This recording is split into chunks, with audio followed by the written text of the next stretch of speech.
Hello guys, welcome to this video collaboration series. This is my first video collaboration series and I'm honored to tell you that I have with me today Dr. Pallabi Roy, who graduated from Manipal School of Dental Sciences and has served as a digital marketing manager for various health tech startups, is currently working as a digital marketing manager for Prescribe, which is a health tech startup owned by Wellnexus Technologies Private Limited. I welcome you to the collaboration series, Dr. Pallabi Roy, and it's my honor to have you here, like I said. And Thank you, Rahul. Thank you so much. so today in this video, we'll be discussing mostly about, since you have been experienced in, digital marketing for health tech startups. So we'll be discussing about various aspects of digital marketing in health tech startups, and obviously about your amazing journey, and if you can get some insights out of it.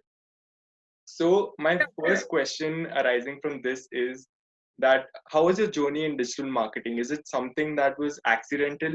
Is it something that you had pre-planned and you were working towards it since your college or school? So if you can enlighten up on that.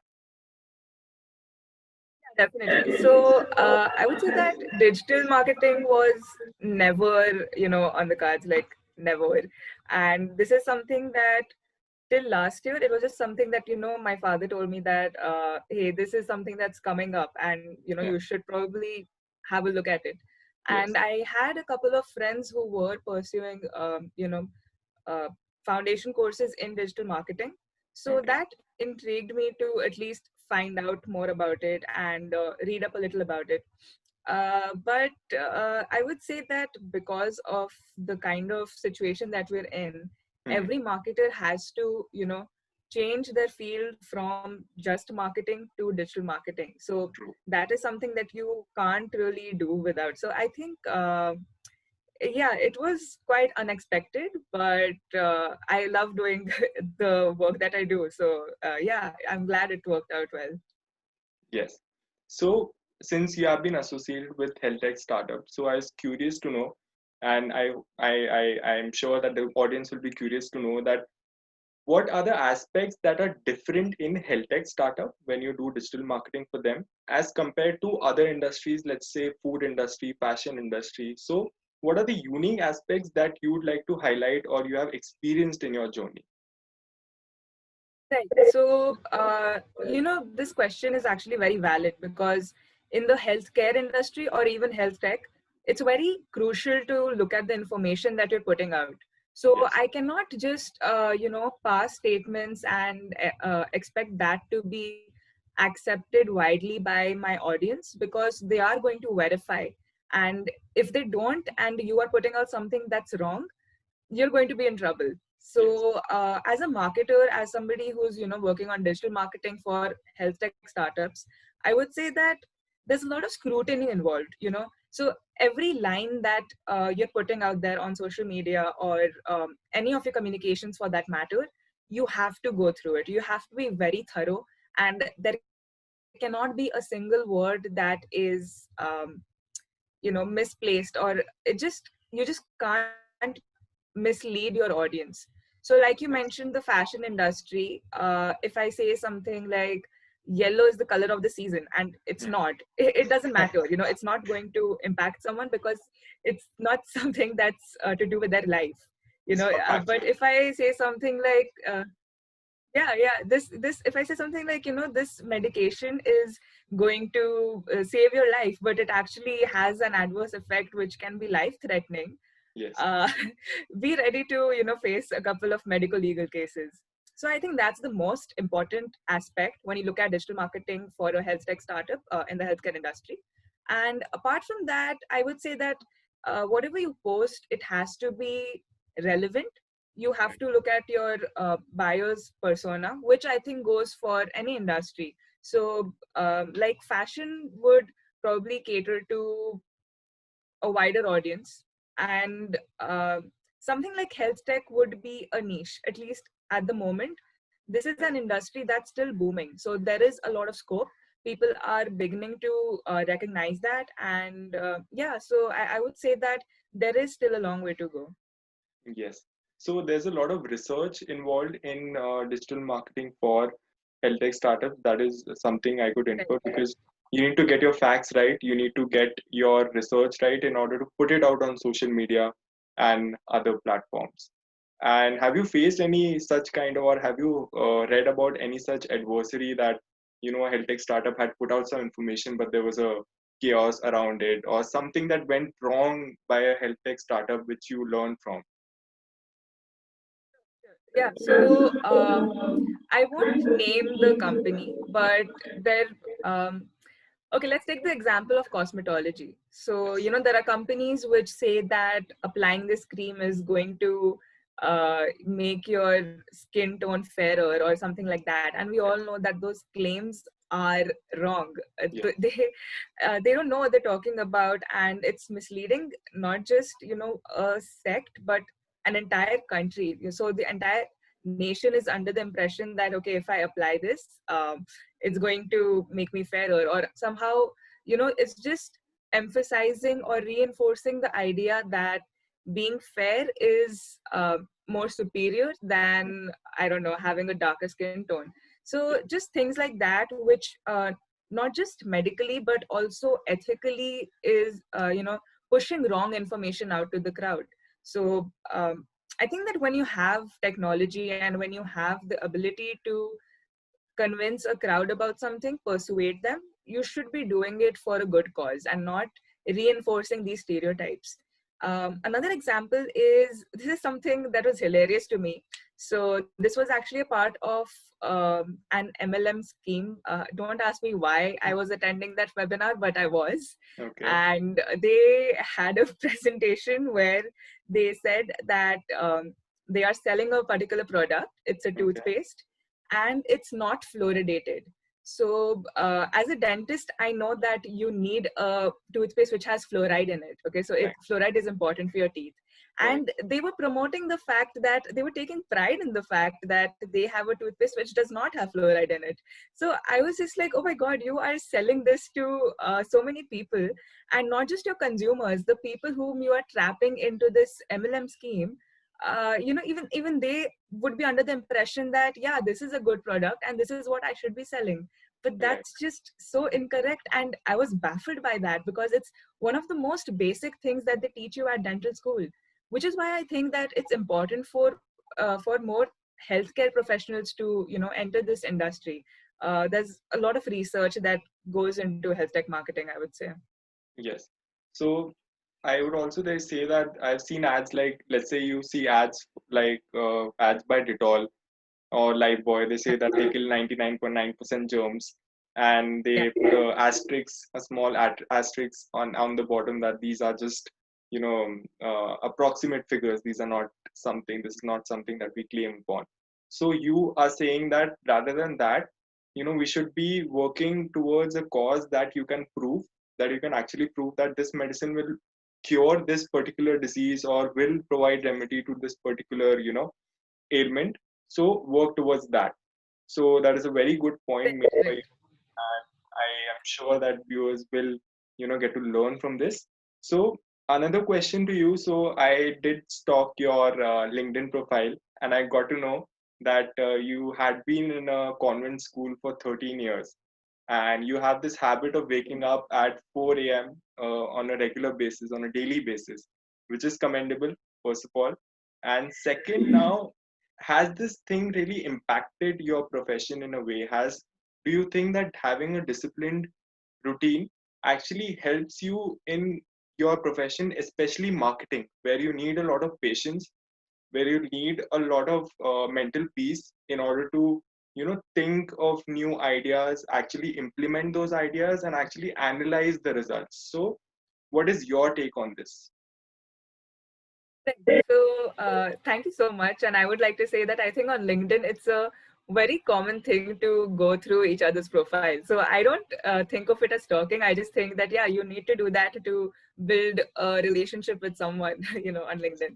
So, yeah, I mean, in case you've noticed, the messages that I send you, most of them are in the morning, In the because morning, yes. that is my, yeah, that is the time when I feel my brain is active, and that's when I do most of my thinking. So if there is any strategic planning that needs to be done, I take out that time to just sit down and really think about it without any distractions.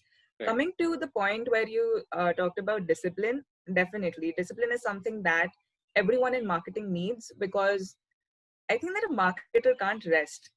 Every day there Definitely. is something or the other that's coming up. You have to Yes. be on your toes. You have to be aware of what the trends are in the industry. Yes. And yeah, you just have to show up. Like you can't take a sick day and say that, okay, today I'm not going to pay attention to what's happening out there, because your company is going to suffer if you do that. So I think that kind of discipline also enables you to absorb more information.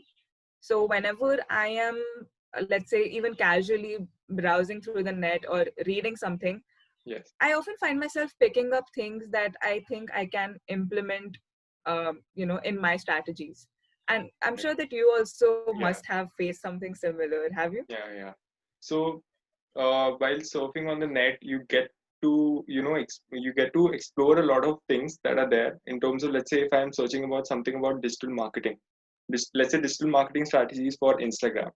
There's a whole plethora of articles. There's a whole plethora of research papers that you can go through and actually learn something out of it. But then you need to choose those fixed set of articles that you can actually implement in your, let's say you are working for a startup, you can actually implement that in your startup, because there might be things that you can't implement because of budget constraints, because of all other constraints that might come in.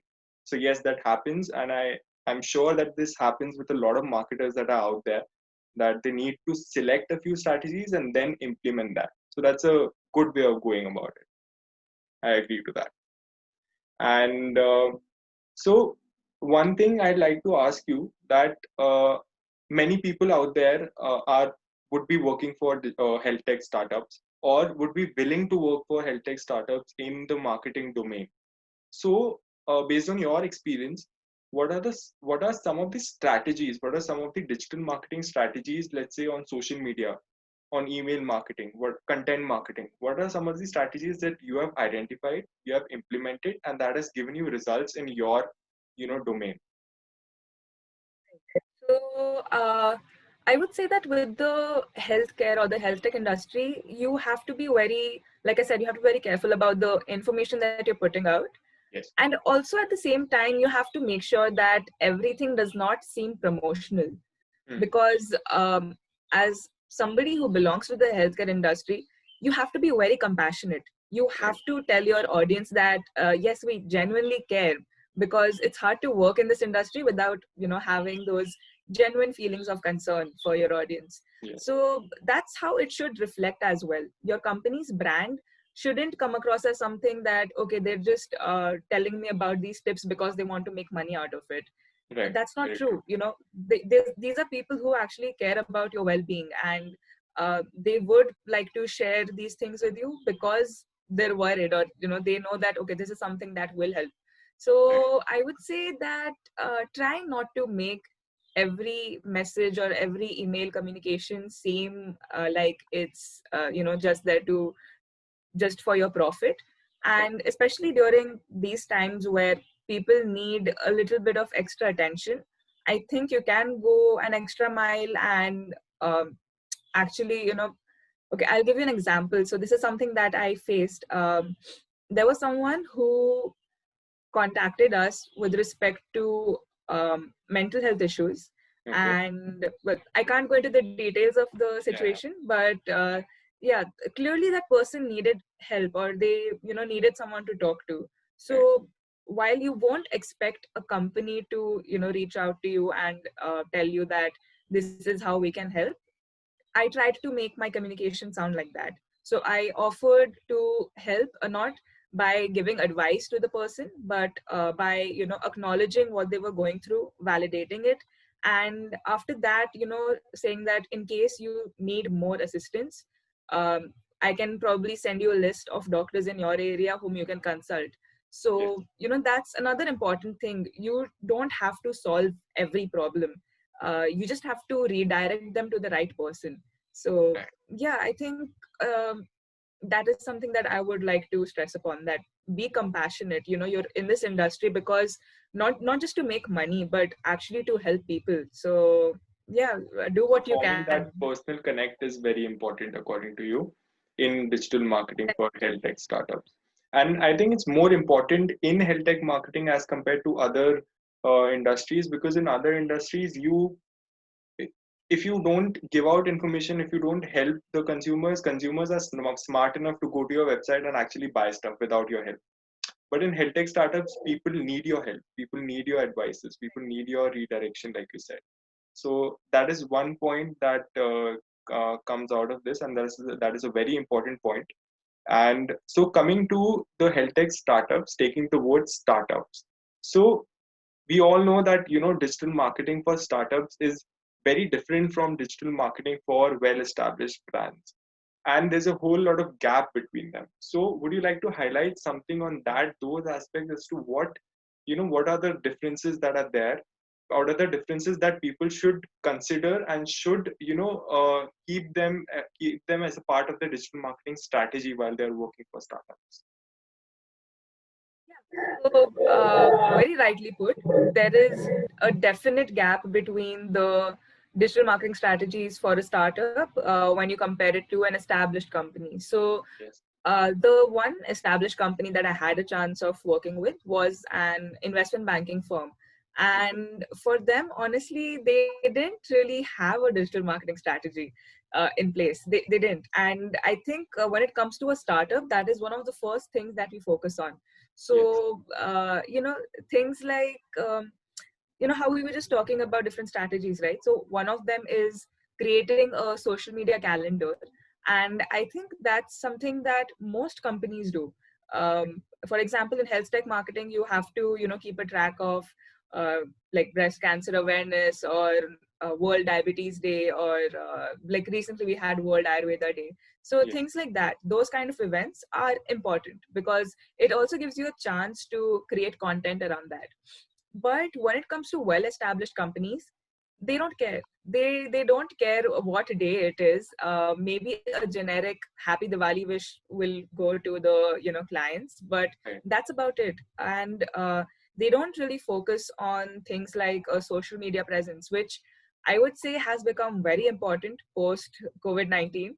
Absolutely. So I think now, yeah, established companies must be picking up the pace. Not sure about that, but yeah, the focus on marketing is quite different. And another thing is that so an established company has a what should I say, a very a rigid client base. Yeah, They're not that's true. too flexible, right? So they have a set of clients who will keep coming back to them, and they know that okay, these people are people who will stay in the loop. I don't have to do anything to lure them.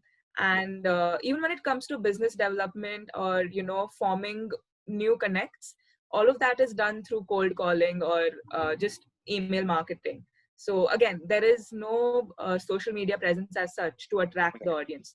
But in a startup, you know that you have the entire world is yours. You Yes. can achieve whatever you want. You can conquer the entire world, and for that you will create a presence online. For that you will reach out to people on social media. And okay, so I have heard this before, that there are a few established companies who let you work around freely. But personally speaking, I prefer working for a startup because it's just the culture, the dynamics, the flexibility that I really enjoy. The different roles that you get to work with. I just think it's more fun. What do you think?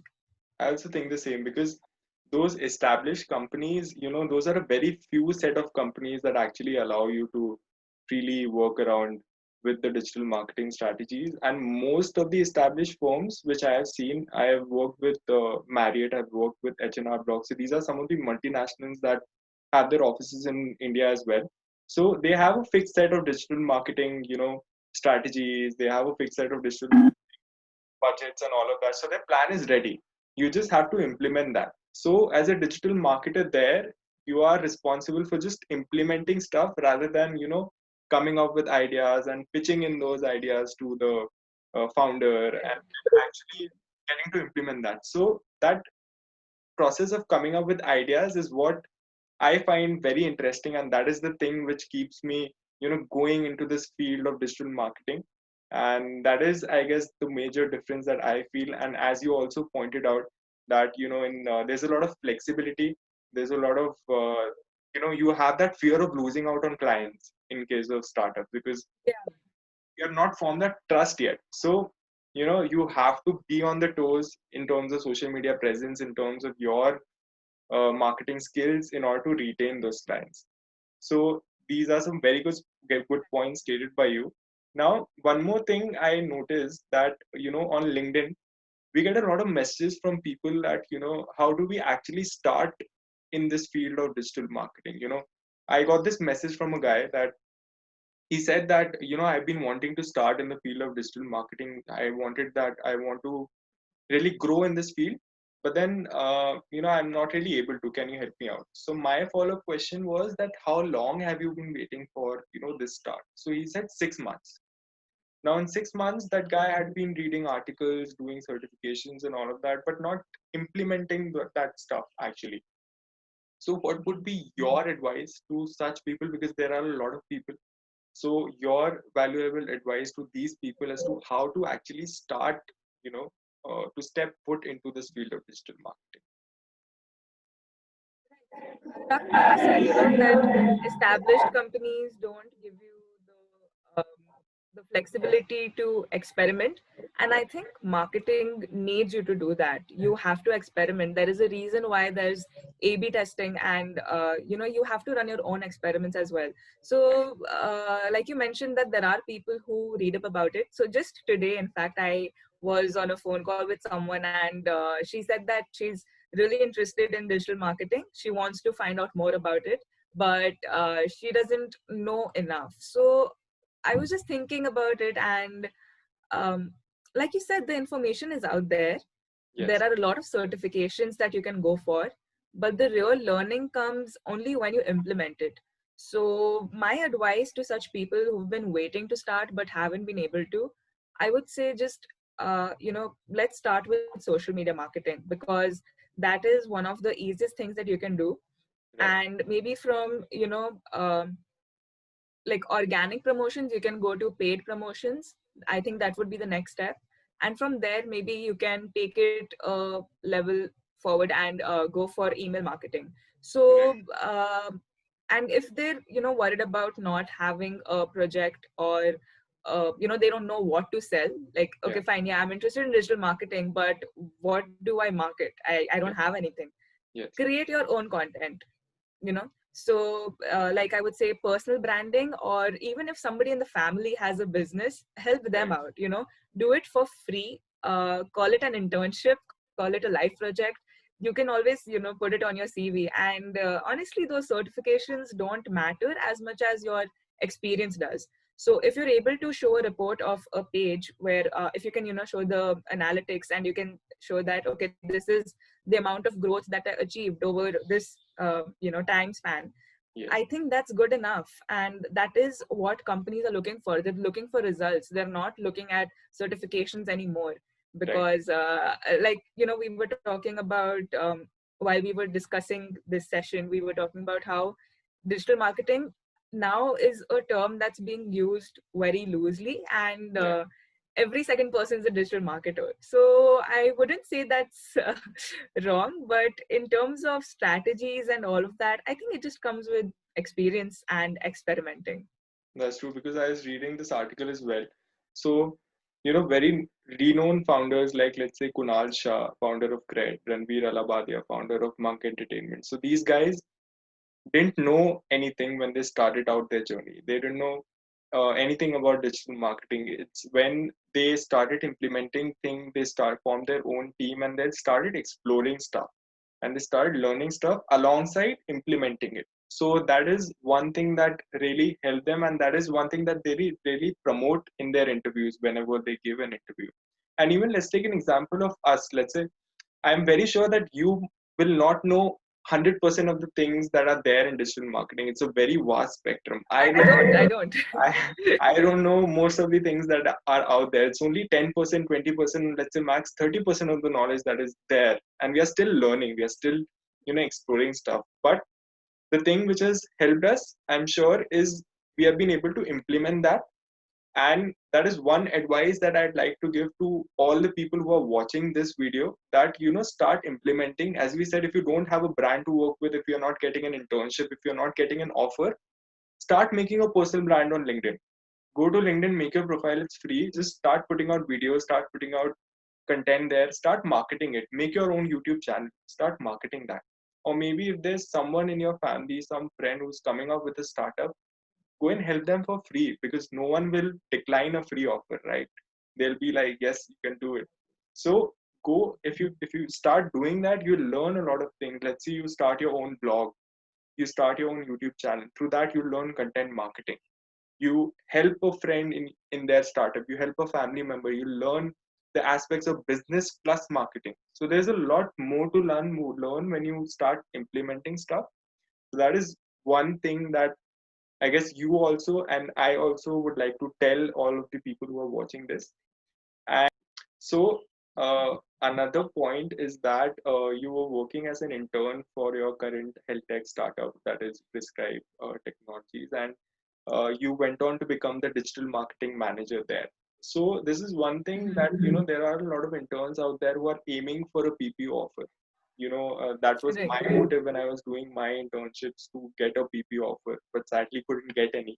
But then I would like to learn from you. I'd like to get some insights from you as to what kind of attitude should you have to actually end up getting a PPO offer and converting that part-time or internship opportunity into a full-time opportunity.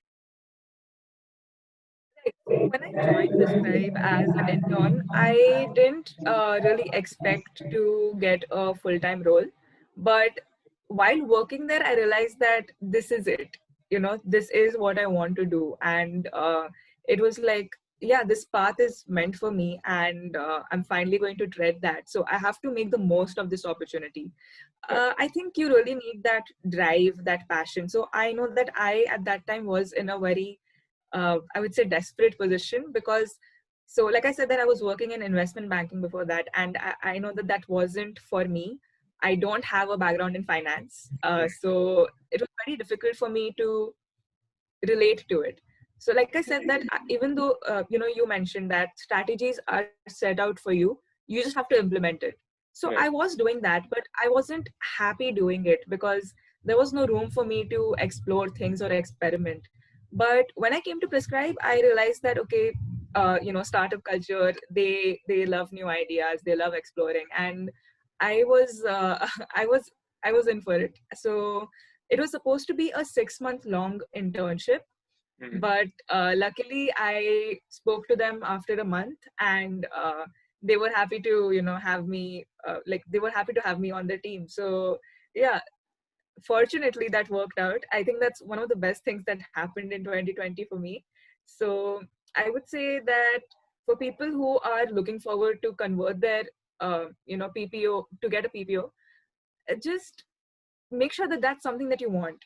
So the whole point of an internship is to see what the routine would be like, and it's like a trailer to what the rest of your life is probably going to look like. Right. I'm not saying that you're going to work for the same company forever, but in case that's the industry that you want to go into, you have to be selective about the opportunities that you take up. That's also something that I am still working on. I'm not saying that I'm perfect. I haven't mastered the art of, prioritizing or selecting the right things for me. Right. But I think that is something that I keep in mind when I am making a decision, that do I see myself doing this for the rest of my life? And if the answer is yeah, even if it's like 70% yes, I go for it. So yeah, you have to have that drive, you have to have that dedication, you have to show them that, you have to show your management that this is something that you really want to do. And honestly, if it is something that you want to do intrinsically, you won't have to put in an effort to show it. It'll Yeah. I mean, it'll be quite visible. Yes. So that's what that's very true. And I've seen, even I have done this myself, that I started doing internships for the sake of getting that on my CV, for the sake of getting that certificate. But then I realized on the way that this is not something that will actually, this will just put in that those lines on my CV. But then if someone asks me what did you actually do in that, I would have no answer to give to that. So that is something that is really, that doesn't add value to your learning process. That just adds something that is very superficial, that is very something that won't actually give out uh, add upon to your experience. So when you're doing an internship, it might be an unpaid internship, it might be a paid internship, that doesn't matter. But then giving your 100% into that, if you have entered into a internship, giving your 100% and actually making sure that you are actually completing the kind of tasks that are given. And so there's one thing, that choosing the right internship is also very important, because if you won't choose the right internship, you will end up getting tasks like getting likes and comments. And like, if you talk about the marketing internships, and then you'll end up getting frustrated with your own self, that what am I doing.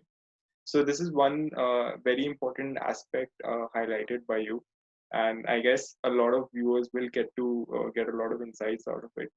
And so um, asking you about the last thoughts on digital marketing, let's take the very important question at the very end. That is, that how has digital marketing changed after this COVID era? What are the changes that you have yourself experienced, and what are your advices to people who are struggling with digital marketing in this COVID era and are not able to find their way through? So would like to get some insights on that. So, coming to the challenges that have been there in digital marketing after post COVID, after the COVID era, I would say that the main challenge that I have faced is that a lot of people are putting out similar kind of content. So, Right. you might think that your idea is fresh, it's original, but when you look it up, you will see that there are 10 other people doing the exact same thing. So I think what we are struggling with is, a way of standing out and a way of coming up with new things all the time. So there's only so many times that you can have a webinar and expect results out of it. So, Right. that quote which says something like, doing the same thing over and over again does not make sense unless Yeah. you are analyzing it and making changes to your strategy.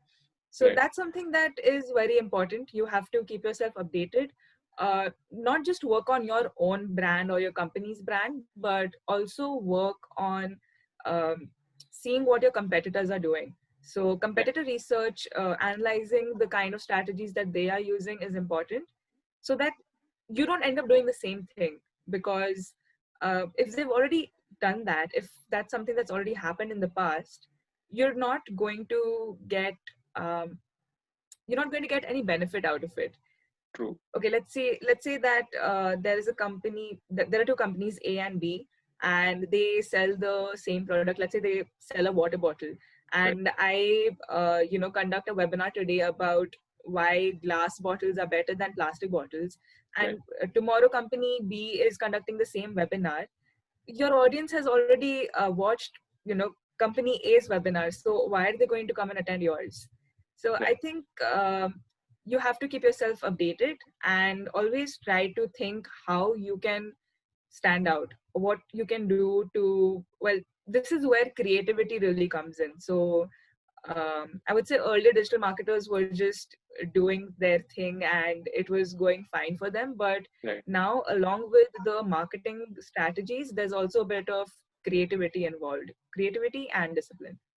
Right. These are some very good points, highlighted by you, that it's very important to stand out when everyone, I was reading this article that there's a 30% Mhm. hike in the number of brands or the number of people who are coming online and are actually trying to establish a brand for themselves.